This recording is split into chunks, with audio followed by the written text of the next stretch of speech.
सहस्रशीर्षा पुरुषः सहस्राक्षः सहस्रपात् स भूमिं विश्वतो वृत्वा अत्यतिष्ठत् दशाङ्गुलम् पुरुष एवेदगुं सर्वम्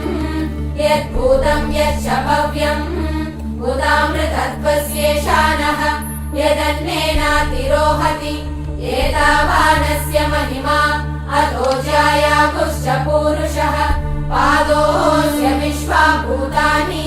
त्रिपादस्यामृतं दिवि त्रिपादूर्ध्वोदयः पुरुषः पादोऽस्येहा भवात् पुनः ततो विश्वं व्यक्रामत् शासनानशने अभि तस्मात् विराट जायत विराजो अधिपूरुषः स जातो अत्यरिच्यत पश्चात् भूमिमतो पुरः यत्पुरुषेण हविषा देवा यज्ञमतन्वत।